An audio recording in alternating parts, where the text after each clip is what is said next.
안녕하세요. 이학규 목사입니다. 지난 주일 설교가 부족했습니다. 평상시에도 부족했는데 더 많이 부족해서 다시 녹화를 했습니다.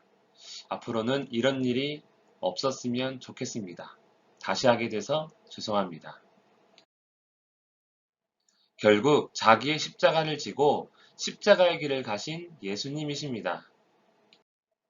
십자가의 길은 그야말로 수치, 모욕, 죽음의 길입니다. 예수님께서 십자가를 지신 일은 세상 사람들이 보는 것처럼 실패와 패배의 일입니까? 그렇지 않습니다. 십자가의 사건은 예수님의 실패와 패배가 아닙니다. 바로 하나님의 말씀대로 이루어진 일입니다. 예수님은 다른 두 명의 사형수와 함께 십자가형을 당하게 됩니다. 놀라운 표적과 가르침이 아무것도 아니었음을 보여주고자 했는지 일반 범죄자 중 하나로 취급한 것입니다. 그러나 이 역시 하나님의 말씀대로 된 것입니다. 예수께서 십자가에 달릴 때 빌라도는 히브리, 로마, 헬라말로 예수님의 죄목을 기록하여 십자가 위에 붙입니다. 바로 유대인의 왕입니다. 이 일로 인해 대제사장이 빌라도에게 말합니다. 유대인의 왕이라 쓰지 말고 자칭 유대인의 왕이라 쓰라. 하지만 빌라도는 거절합니다. 예수님의 일로 서로 자존심 싸움을 하고 있습니다.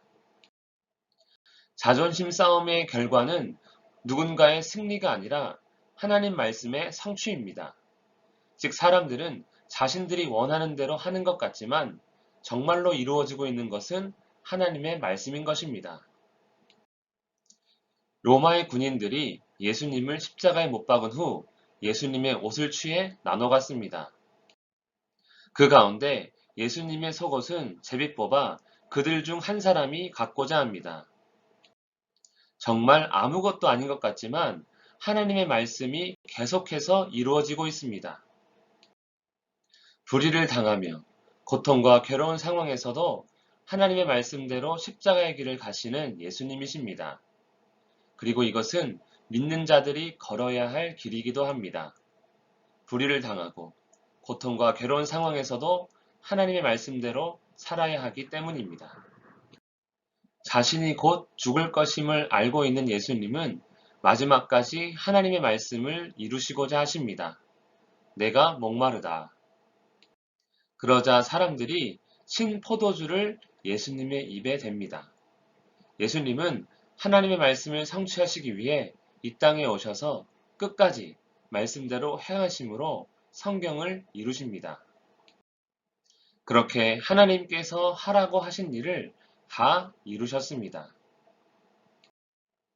그리고 죽음을 맞이합니다. 십자가를 지시고 고통과 괴로움을 당했습니다. 십자가에 달려 들렸습니다. 예수님의 겉옷을 나누고 속옷을 제비 뽑았습니다.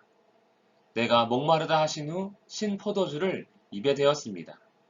하나님의 어린 양으로 자기 백성의 모든 죄를 대신하여 죽었습니다. 하나님 아버지의 말씀대로 이루어진 것입니다. 예수님의 십자가의 죽음은 세상이 보는 것처럼 죽음과 저주, 슬픔이 아닙니다. 정말로 별것 아닌 것처럼 보이지만 십자가의 비밀은 자기 백성을 위한 생명과 복이요, 기쁨입니다. 왜냐하면 하나님의 말씀대로 된 일이기 때문입니다. 십자가의 길은 말씀대로 된 창조와 같은 일입니다. 아니, 더 놀라운 일인 것입니다. 천지를 창조하신 하나님은 예수님을 통해 새 하늘과 새 땅을 예비하셨기 때문입니다. 예수님께서 십자가를 지고 죽으셨습니다. 이것은 실패와 패배가 아니라 하나님의 뜻을 전부 이루신 일입니다. 그렇기 때문에 십자가는 사망과 저주가 아니라 생명과 복의 길입니다. 그러므로 예수님께서 말씀하십니다. 나를 믿으라. 나를 따르라. 기도하겠습니다. 살아계신 하나님 아버지, 예수님께서 가신 십자가의 길이 생명과 복의 길임을 온전히 알게 하여 주시옵소서. 우리 눈으로 보기에 괴로움과 고통이 보이지만 그 안에 감춰진 영생과 하나님 나라의 놀라운 복들을 깨달아 주께서 가신 그 길을 포기하지 않고 끝까지 따라갈 수 있도록 믿음과 능력을 더하여 주시옵소서. 예수님의 이름으로 기도합니다. 아멘.